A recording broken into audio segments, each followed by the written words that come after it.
Our News is brought to you by Alive. Believe in best. Tonight on Our News, why the Bahamas government is beefing up security. Bahamian artists singing a different tune. Plus, Crystal Serenity sails into Long Island.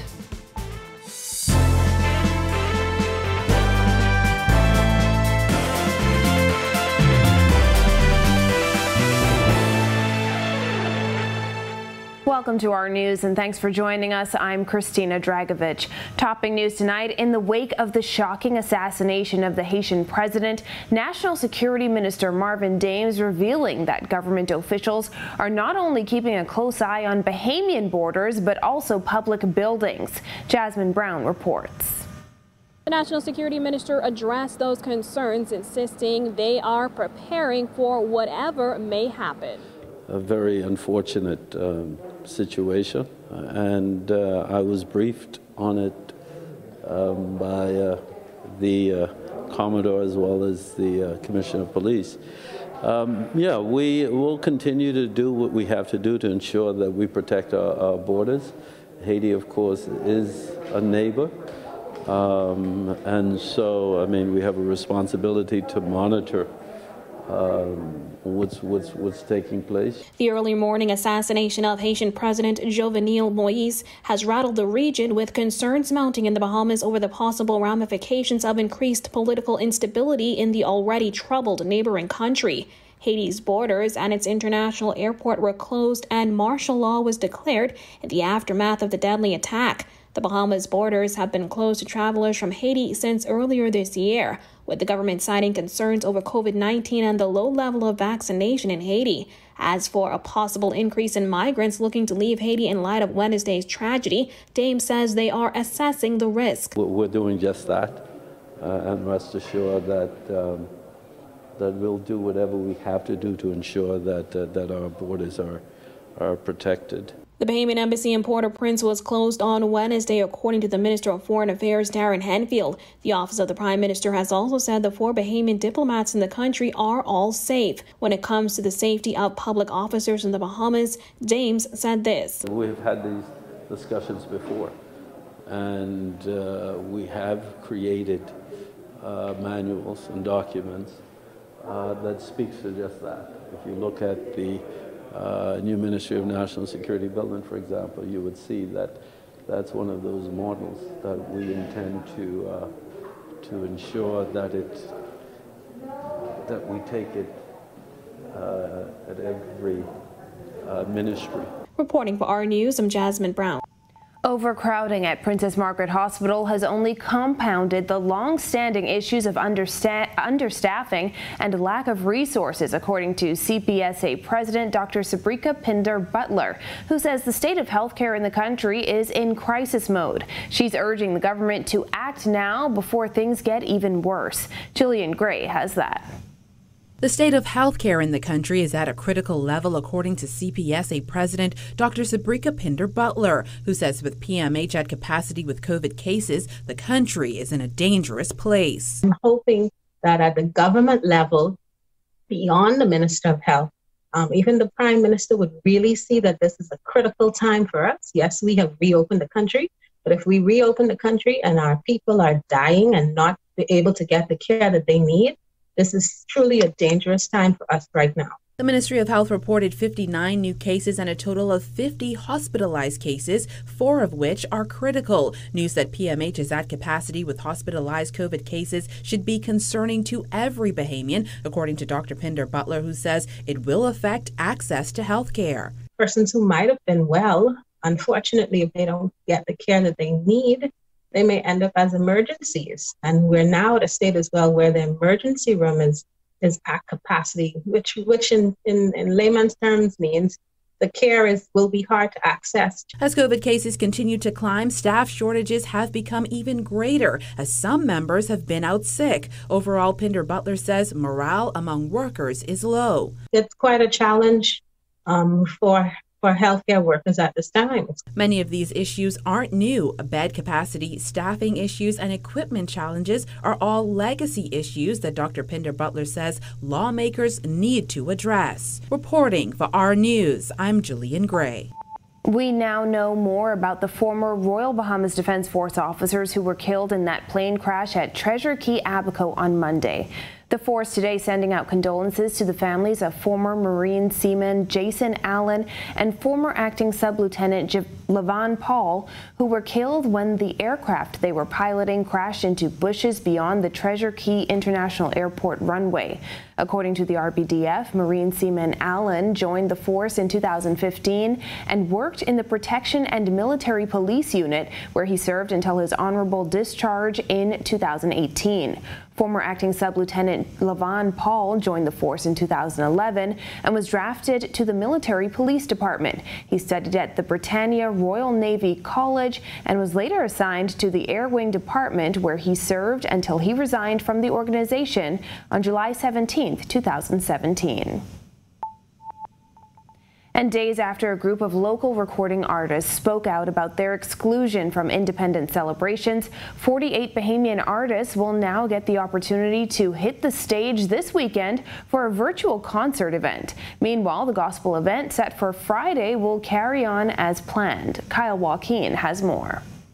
There was no direct attempt to leave anyone out. There definitely have been some person not really in agreement with everything that was done. The Youth, Sports and Culture Minister insisting there was no attempt to disrespect or disregard any Bahamian artists after they were left off of this year's Independence Celebration lineup set for Friday night. Those artists came together to let their voices be heard, and now the ministry has agreed to a two-night concert event where 48 Bahamian artists will perform.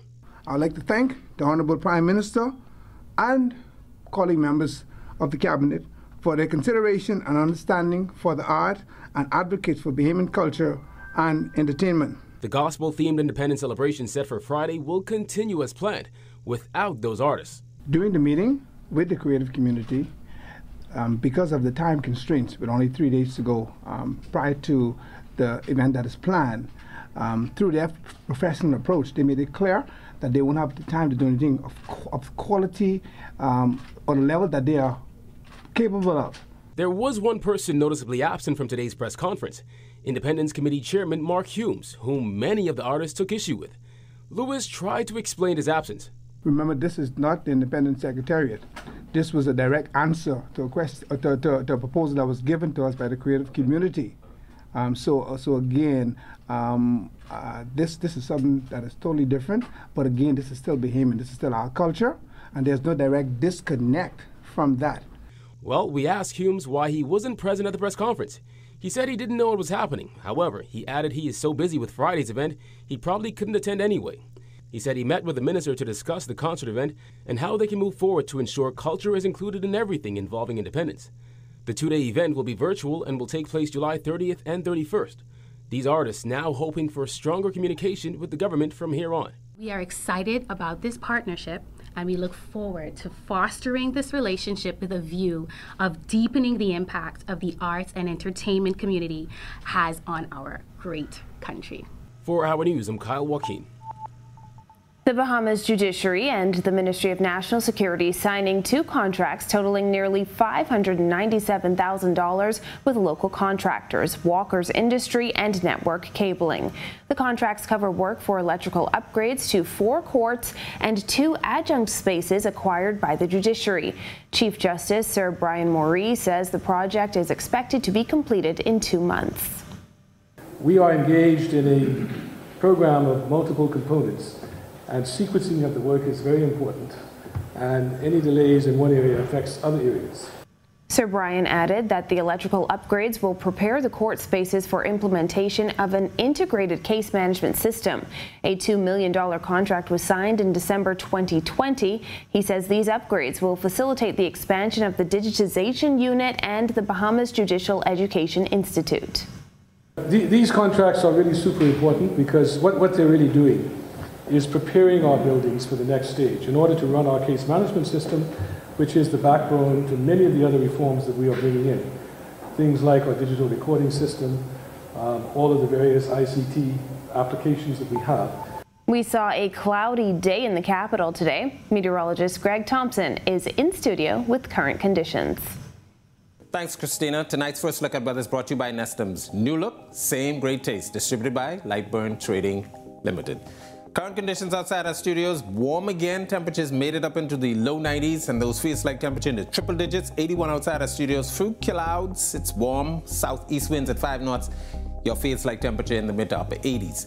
Beautiful conditions around the islands today. The high pressure has moved in, dominating our weather. Some leftover moisture still hanging out across the northwest Bahamas. A couple isolated showers, and maybe a thunderstorm up there, but quiet conditions tonight. That's your first look at weather. Your extended forecast is still to come. Still to come on our news, Crystal Serenity sails into Long Island, plus a lesson in rake and scrape. Stay with us. Every new season of On the Record, we push the limits. Venture into unknown territory. We take our cameras into places unseen before. We share the stories and experiences that affect us all. And now it's time for Season 5. On the Record, Thursdays at 8 p.m. on RTV Cable Channel 212 and streaming live on Facebook on the R News Bahamas page.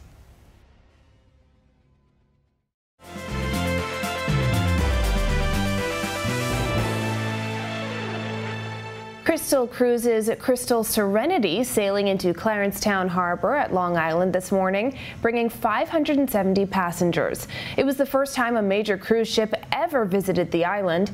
Tourists were greeted by rake and scrape music and a straw market.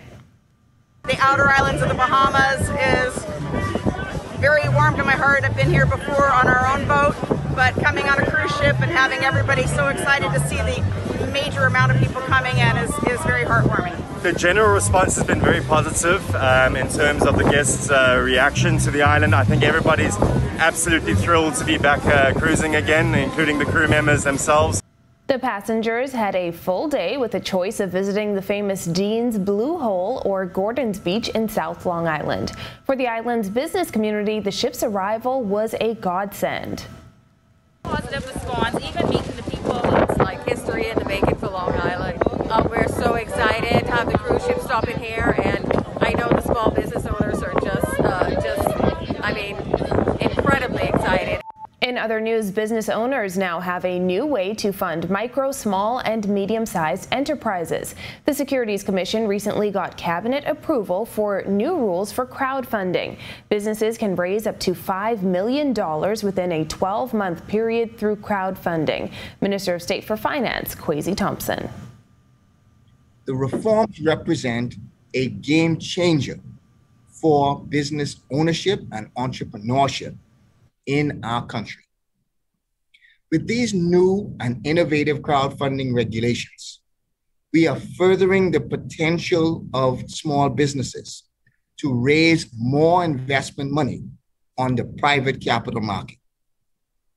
We are breaking down the walls that were once only able to be traversed by big corporate players.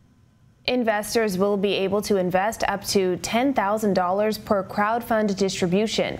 Thompson says though this fundraising exercise works by owners selling a stake in their business, they're more than protected from hostile takeovers. He adds that investors will also be protected from investment fraud. The rules also provide for how the initiatives are going to be vetted, what information and so on that has to be provided to investors, for investors to be able to gain the necessary information. But it also provides for mechanisms that protects the investors. So, there's a certain time period that the investor may be able to pull back and may be able to request his funding back. But all of those things are laid out clearly in the rules. President of the Correctional Officers Staff Association, Corporal Hervey Culmer, says officers are still waiting for several issues to be addressed by officials at the Ministry of National Security. Back in March, 100 corrections officers held a protest at the entrance to the prison, citing overdue appointments and promotions. Prison officers feel they are overlooked when compared to other law enforcement officers. Different factors were being blamed for the delayed COVID-19, budgetary restraints. So now that there's no excuse. There's no excuse. The new budget would have kicked in July 1st. So within the upcoming days, we expect to hear from either the Public Service or the Minister of National Security. In fact, we expect to have our promotions and those confirmation letters. Culmer says any future action taken by officers would be the fault of officials. Any type of industrial action has to be taken again, then that's on them. But again, you know, like I said, we definitely don't have to leave the compound to get any message across.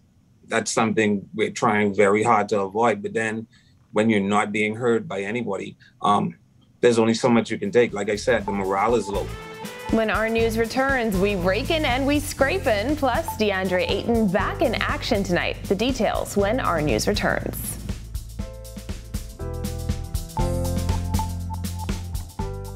Every new season of On the Record, we push the limits. Venture into unknown territory. We take our cameras into places unseen before. We share the stories and experiences that affect us all. And now it's time for Season 5. On the Record, Thursdays at 8 p.m. on RTV Cable Channel 212 and streaming live on Facebook on the R News Bahamas page.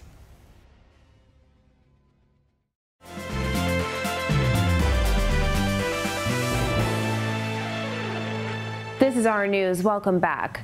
Bahamian music has evolved over the years, but one of the more traditional sounds is rake and scrape. Kyle Joaquin tries his hand at scraping the saw.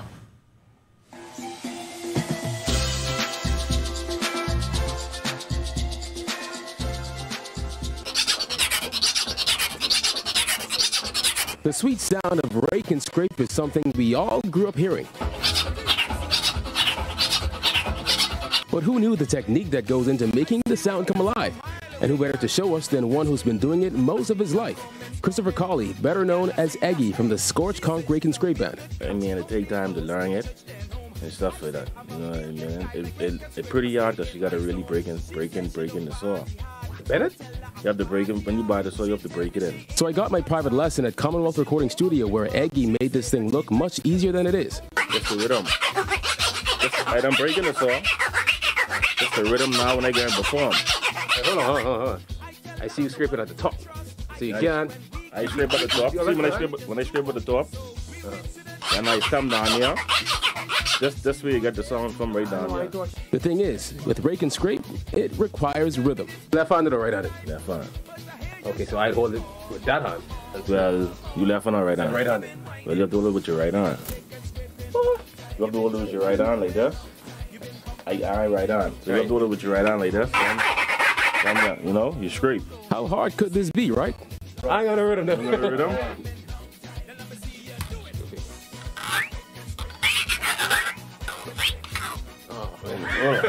He then had to show us again how it's done.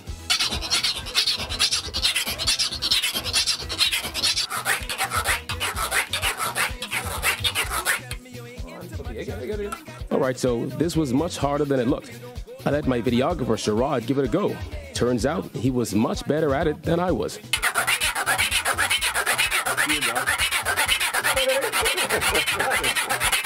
I got rhythm, boy. For Bahamian musicians like Chris, rake and scrape has the potential to go global, and he said he won't stop until it does.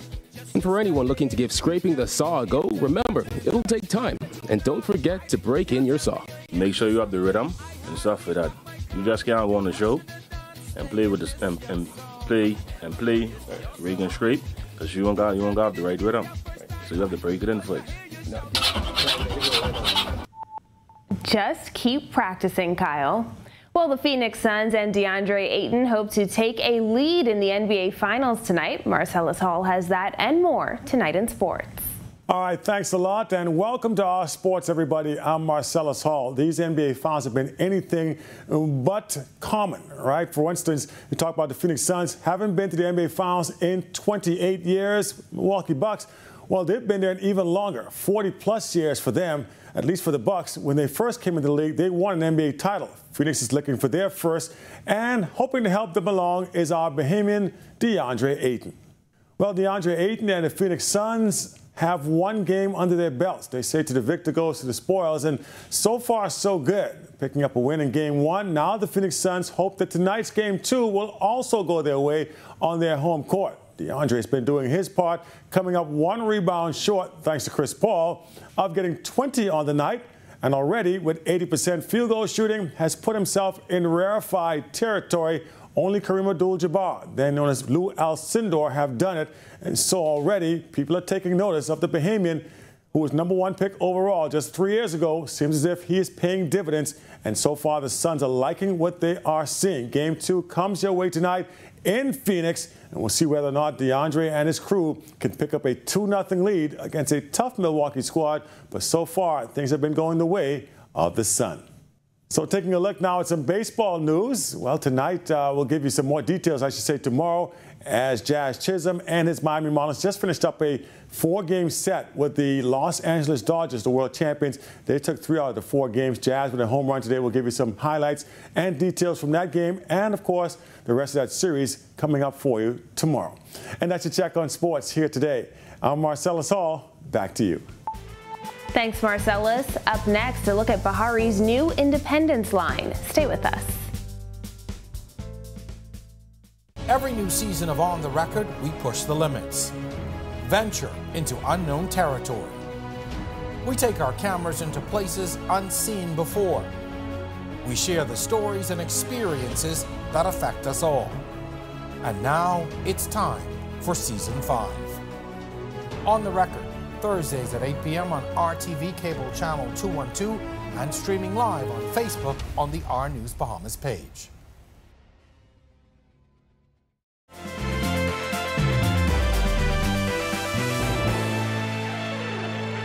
Welcome back to our news. Can we expect sunny skies for the Independence holiday weekend? Greg is back in the Weather Center with the answer. Thanks again, Christina, and welcome back, everybody, for your second look at weather. Quiet around the islands today as a high-pressure ridge builds in from the Atlantic across the Bahamas. That's generating some rather hot conditions, clear skies, mostly sunny. Trailing trough from Elsa still hanging out across the northwest Bahamas. Some showers and isolated thunderstorms with that, but we expect that to lift out. With that high, we are starting to see some Saharan dust move into the area, so your skies will turn milky, the hot conditions will continue, and the breeze will remain for the southeast and central Bahamas. Boating forecast for the northwest Bahamas tonight through tomorrow. Your winds will be out of the east to southeast, 10 to 15 knots, seas running 2 to 4 feet over the ocean. While in the central and southeastern islands, we have a caution flag posted still for you guys. East to southeast winds 15 to 20 knots, 4 to 7 foot seas. Your high tide will be at 7:54 tonight. Here's a look now at your national forecast.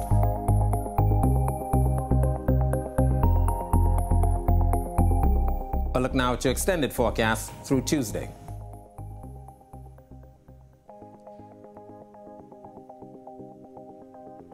Some showers returning to the forecast for early next week. That's a look at our weather for this Thursday. Back to Christina. Thanks, Greg. Bahari releasing its Independence collection for the 8th consecutive year. Berthany McDermott takes a look.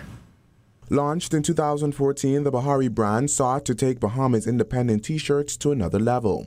Despite the hardship caused by the COVID-19 pandemic, Public Relations Director Corel Pinder says the support remains strong. I think the support has been great in general over the last 2 years. Even considering the pandemic, I think Bahari has proven to be a resilient brand. This year, Bahari's line consists of a blue diplomatic blazer, as well as an archipelago button-up T-shirt, tunics, and bodycon dresses. Pinder said this year's line goes back to Bahari's roots. They tried to go back to their ornate aesthetic of, the colors, the uniqueness, the creativity, the innovation that Bahamians love, a really unique Bahamian design. We caught up with a few customers who said they were pleased with Bahari's 2021 line, with some saying they buy Bahari T-shirts every Independence.